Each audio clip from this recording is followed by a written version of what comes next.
yo estoy con Dios, yo estoy bien con Dios, es una respuesta muy normal que escuchas de creyentes y no creyentes. Expresiones como yo creo en Dios a mi manera, o expresiones yo escucho los cultos por la computadora, por el televisor o por la radio. Pero ¿qué es estar con Dios? ¿Qué es estar en comunión con Dios? El día de hoy, con la ayuda del Espíritu Santo, vamos a entender qué es estar en la comunión íntima con nuestro Creador. Y yo te invito a que leas el libro de Salmos, capítulo 25, versículo 14.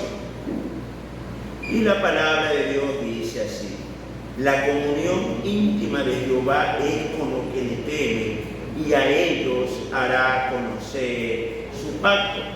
Repito, la comunión íntima de Jehová es con los que le temen, y a ellos hará conocer su pacto.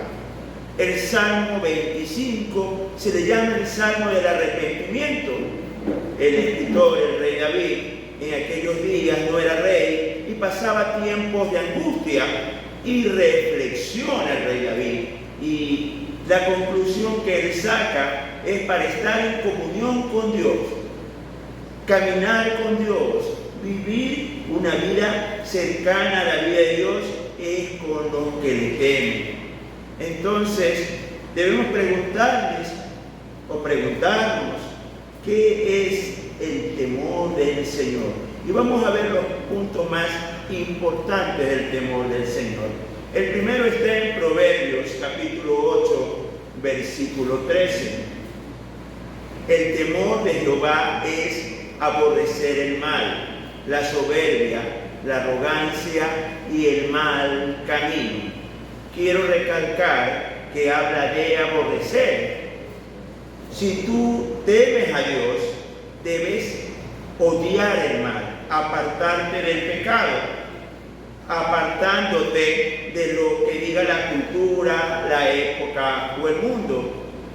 En el siglo XXI es muy común hablar de 139 sexos, de pedofilia, de relaciones homosexuales y de un sinnúmero de cosas, pero la palabra de Dios nos dice que debemos odiar esas cosas. No la podemos aceptar bajo ninguna circunstancia o condición. Tú no te puedes decir creyente, tú no te puedes decir que amas a Dios y aceptar esas cosas. No hay pretexto. Si usted teme a Dios, debe odiar todo lo que la cultura dice que es bueno. También debe odiar la soberbia, la arrogancia y el mal camino. No podemos engañar a Dios, no podemos burlarnos de Dios. Nosotros debemos apartarnos del pecado, del mal, odiarnos, porque ese es el primer paso para temer a Dios. Apartarnos del mal y odiar el mal. ¿Cuál es el segundo paso? Y vamos a ver, mis queridos hermanos, la carta de Tito, capítulo 3, versículo 2. Que a nadie difamen, que no sean pendencieros, sino amables, mostrando toda mansedumbre para con todos los hombres. Y le vamos a llamar la lengua. Mis hermanos, empieza diciendo el texto bíblico que a nadie difamen. Usted no puede hablar mal de nadie. Escúcheme bien, de nadie, sea creyente o no creyente, le conste o no le conste, usted no puede hablar mal de nadie. No sea pendenciero, no sea una persona problemática, peleona, que busque discutir o pelear. Y con mucha pena veía la semana pasada un partido amistoso por inauguración del campeonato y ver en las redes sociales hermanos cristianos que peleaban por fútbol. Pendencieros por un deporte. Eso es temer a Dios. No puede ser peleón, debe ser todo lo contrario, amable, Su trato cuando usted hable con todas las personas debe ser con toda amabilidad, mostrando ser manso para con todos los hombres, sean buenos y malos. Y el asunto de la lengua es muy importante. Usted puede hacer todo lo que crea en su corazón en bien, pero si no refrena su lengua, va a salir del camino de Dios. Veamos 1 de Pedro, capítulo 3, versículo 10. Porque el que quiere amar la vida y ver días buenos, refrene su lengua del mal y sus labios no hablen engaño. Cuán difícil, mis amados hermanos, es controlar la lengua. Pensamos erróneamente que maldiciente es el que dice malas palabras, y no es así. Maldiciente es una palabra compuesta. Maldecir, cuando usted habla mal de otra persona. Cuando usted habla mal de otra persona, mi amado hermano, eso contrita al Espíritu Santo. Usted ofende a Dios. Y usted, si habla mal de otras personas, si hace coraje de la nada, si es problemático, si usted no es amable, rompe su relación con Dios. No está en la comunión íntima con Dios. ¿Qué más es el temor de Jehová? Su vida de oración. Mi querido hermano, usted no puede querer pasar la eternidad con Dios si usted no le gusta hablar con Dios, orar a Dios. Y veamos qué nos dice el Señor Jesucristo en Mateo 6:6.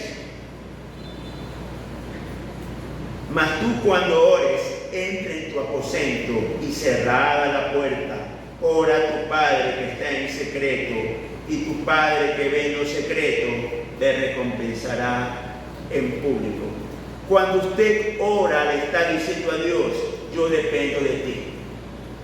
Cuando usted ora, le está diciendo a Dios, yo no soy nadie sin ti. Yo me humillo ante tu voluntad. Me humillo a que tú me digas qué hacer. Y dice el Señor Jesucristo, cuando tú te vayas a humillar ante Dios, enciérrate en el lugar que nadie te vea y abre tu corazón al Señor en secreto. Amados hermanos, la oración no es cuántas veces al día lo hago, es un estilo de vida donde tú te humillas ante el Señor. Tú vives en comunión con Dios, ora constantemente. Tú quieres saber la voluntad de Dios en tu vida, debes orar constantemente en secreto y el Señor te recompensará en público. Muchas personas están aburridas de la vida de oración porque van a orar por su papá, por su mamá, por el trabajo, por los hijos, pero la prioridad en oración es otra. Y te invito a que veas el libro de Mateo capítulo 5 versículo 44. Libro de Mateo capítulo 5 versículo 44.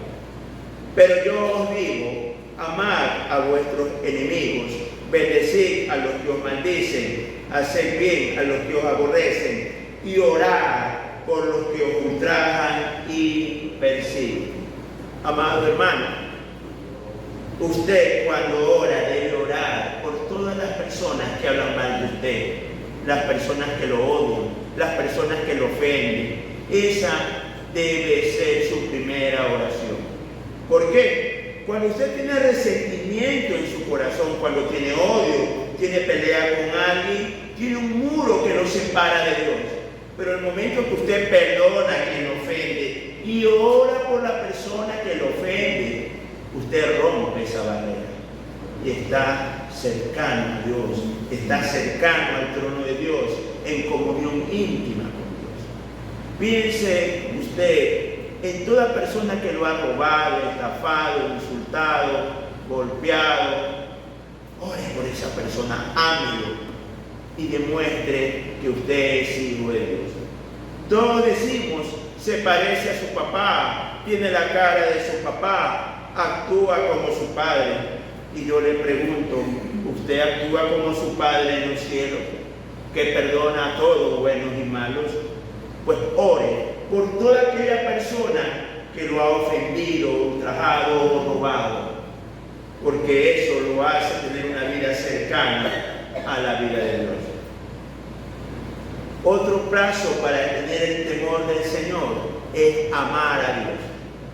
Muchos, cuando están alabando al Señor, lloran y se emocionan, pero vamos a ver el día de hoy, a la luz de la Biblia, dos damas que demostraron su amor a Dios.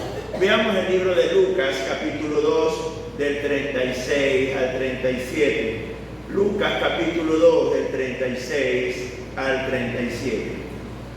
Estaba también allí Ana, profetisa, hija de Fanuel, de la tribu de Aser, de edad muy avanzada, pues había vivido con su marido 7 años desde su virginidad, y era viuda hace 84 años, y no se apartaba del templo, sirviendo de noche y de día con ayunos y oraciones. Vemos una dama de nombre Ana, que había quedado viuda después de 7 años de casado. Analicemos. En esa edad se casaban las damas de 14, 15 años. Tenían que aprovechar toda su edad reproductiva. Quiere decir que tendría unos 21, 22 años que quedó viuda. Y desde esa edad había pasado 84 años todos los días en el templo, sirviendo a Dios. Queremos pasar la eternidad con Dios y no vamos ni siquiera a los cultos. Queremos vivir para Dios y no vamos ni siquiera a lo que hay que hacer en el Señor. Y no me refiero solo a escuchar el mensaje. Hay que pintar, hay que arreglar, hay que trapear, hay que limpiar la silla. Porque la Biblia nos dice, sirviendo de noche y de día. Ella estaba enamorada de Dios, amaba a Dios. Recordemos que el templo de Jerusalén abría la reflexión bíblica solo los sábados, y de lunes a viernes se daba de comer a los ancianos, a las viudas, se ayudaba. La Escritura nos está diciendo que esta señora servía, quiere decir que ayudaba a empacar los sacos de comida, que ayudaba en la repartición, que ayudaba a enseñar a leer a los niños huérfanos. Usted no puede decir que ama a Dios y no ser como Ana, que servía en su templo de noche y de día, con ayuno y oraciones. ¿Amamos a Dios? Debemos ser como Ana. Veamos otro caso que impacta de otra mujer que amaba al Señor. El Evangelio de Marcos, capítulo 12, del 41 al 44. Estando Jesús sentado delante del arca de la ofrenda, miraba cómo el pueblo echaba dinero en el arca, y muchos ricos echaban mucho. Y vino una viuda pobre y echó 2 blancas, o sea, un cuadrante. Entonces, llamando a sus discípulos, les dijo: de cierto os digo que esta viuda pobre echó más que todos los que han echado en el arca, porque todos han echado de lo que les sobra, pero esta de su pobreza echó todo lo que tenía, todo su sustento. Aquí la Escritura no nos dice el nombre de esta viuda, y la Biblia la reconoce como viuda pobre. Como Jesús sabía que era pobre, era obvio, Él es todopoderoso, Él todo lo sabe, pero era conocido por todos que era pobre. Debió haber tenido una ropa muy sencilla, muy pobre, quizás remendada, muy gastada por los años. Quizás debió haber llevado un bastón, debió haber caminado encorvada. ¿Y qué echa ella en el arca donde se echaba el dinero? Muy poquito, centavos, 50 centavos, 75 centavos. No conocemos la equivalencia, pero ¿qué dijo el Señor Jesús? Que ella había dado más que los ricos. Muchas personas dicen que no dan porque no tienen, pero vemos una viuda que amaba al Señor, que dio todo su sustento. Muchos dicen que no dan porque no saben qué hacen los pastores con la ofrenda, pero vemos que esta viuda le dio a los fariseos todo su sustento. Y sabemos que ellos lo usaban en ropa elegante, en pectorales de oro, en diademas de oro. Pero debemos entender que cada uno debe dar cuenta a Dios. El fariseo muy probablemente se irá al infierno porque no administró bien los bienes de Dios. Pero la viuda pobre, recuerde bien, echó para el reino de los cielos todo su sustento. ¿Cómo eres tú con tus ofrendas a Dios? ¿Eres como la viuda pobre o eres como el rico que da si es que le sobra? Y si es que no le sobra, no tengo. Nosotros que quisiéramos que nuestros niños que vienen a recibir clases tuvieran un refrigerio saludable, tuvieran material para pintar y dibujar, quisiéramos mejorar las instalaciones de la sala de oración, pero eso sale de las ofrendas. Y eso lo tenía claro el Señor Jesús y aplaudió y puso como ejemplo de una mujer que amaba a Dios, que ella no decía no tengo, sino esto es para mi Señor, esto es para mi Rey. Entonces tú no puedes vivir en comunión íntima con Dios si no eres como Ana, que 84 años vivía día y noche en el templo sirviendo, o si no eres como la viuda pobre, que dio todo su sustento para el Señor. ¿Cómo más tenemos temor de Dios? Obedeciendo a Dios. Obedeciendo a Dios. Veamos el libro de Génesis, capítulo 12, versículo 1. Pero Jehová había dicho a Abraham: vete de tu tierra y de tu parentela y de la casa de tu padre a la tierra que te mostraré. Le está diciendo a usted: vete de tu casa, de tu finca, de toda tu herencia, a una tierra que te voy a enseñar más adelante a dónde vas. ¿Usted sería capaz de obedecer como Abraham? Vete de tu tierra y de tu parentela. Suena increíble, mi querido hermano, suena increíble, pero eso es temor de Dios, obedecerlo a Dios, aunque no sepamos el por qué, el cómo, el cuándo. Suena incongruente para la lógica y el razonamiento, porque muchas veces Dios nos manda a lugares, a situaciones que no entendemos, pero usted obedezca a Dios y obedezca en las cosas más pequeñas. Y usted me va a decir: ¿cómo puedo obedecer a Dios en las cosas más pequeñas? Veamos, mis queridos hermanos, el libro de Romanos, capítulo 13, versículo del 1 al 2. Carta de Pablo a los Romanos, capítulo 13, versículos del 1 al 2. Sométase toda persona a las autoridades superiores, porque no hay autoridad sino de parte de Dios, y las que hay por Dios han sido establecidas. De modo que quien se opone a la autoridad, a lo establecido por Dios, resiste, y los que resisten acarrean condenación para sí mismos.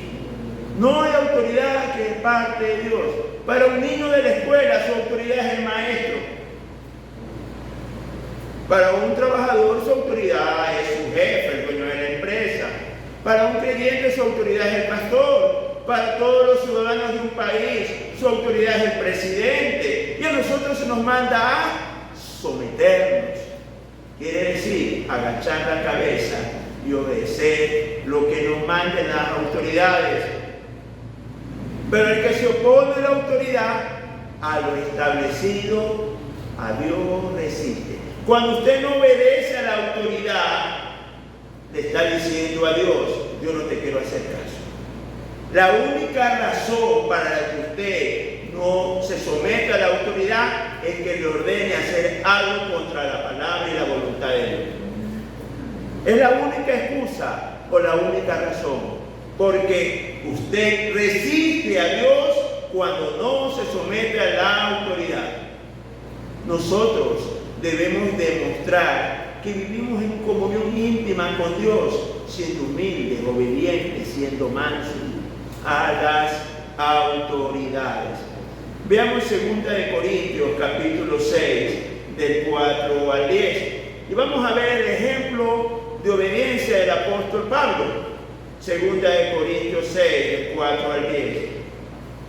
Antes bien, nos recomendamos en todo, como ministros de Dios, en mucha paciencia, en tribulaciones, en necesidades, en angustias, en azotes, en cárceles, en tumultos, en trabajos, en desvelos, en ayunos, en pureza, en ciencia, en longanimidad, en bondad, en el Espíritu Santo, en amor sincero, en palabra de verdad, en poder de Dios, con armas de justicia, a diestra y a siniestra, por honra y por deshonra, por mala fama y buena fama, como engañadores pero veraces, como desconocidos pero bien conocidos, como moribundos, mas que aquí vivimos, como castigados mas no muertos, como entristecidos mas siempre gozosos, como pobres mas enriqueciendo a muchos, como no teniendo nada, mas poseyéndolo todo.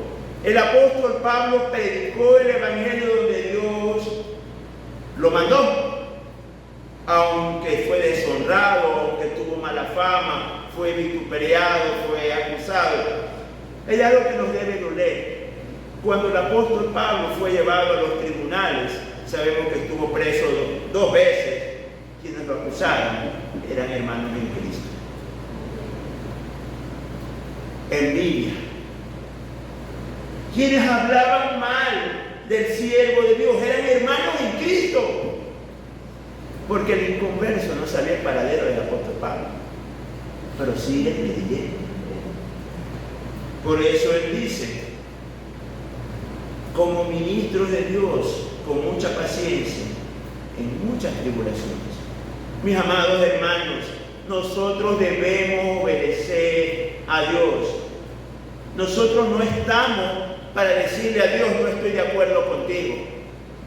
Dios, tú te equivocaste. Dios, tú no sabes lo que haces. Y definitivamente, mis amados hermanos, estamos lejos, infinitamente lejos de temer el temor de Dios. A la luz de la palabra, mis amados hermanos, si usted no odia el pecado y el mal, usted no tiene temor de Dios. Si usted difama y no ora por las personas que lo acusan y lo atacan, usted no tiene temor de Dios. Si usted no se humilla y pide que sea la voluntad del Creador, no tiene temor de Dios. Si usted no es como Ana la profetisa, que pasaba día y noche en el templo, o como la viuda pobre, usted no tiene temor de Dios. Si usted no obedece a Dios como Abraham o el apóstol Pablo, no tiene temor de Dios. La comunión íntima con Dios es con los que lo ponen a Dios en primer lugar. Es los que dicen, haz tu voluntad, no la mía. No, el que se somete a la autoridad con toda mansedumbre y humildad. Porque a las personas que tienen temor de Dios, Dios le hará conocer su pacto. Usted quiere ser guiado por Dios, sométase a Dios. Permita que Dios controle su vida. Por eso, mis amados hermanos, debemos entender que Él es sabio y nosotros ignorantes, que Él es eterno y nosotros somos de polvo. Hoy estamos vivos, mañana quién sabe. Yo te invito en este día a que tengas una comunión íntima con Dios y que la palabra de nuestro Dios y este mensaje sirva para que tú lo uses como guía y vivir de la mano del Señor por los días que te prestan de vida. Amén, hermano. Amén. Dios me lo bendiga y caminemos con nuestro Dios. Amén.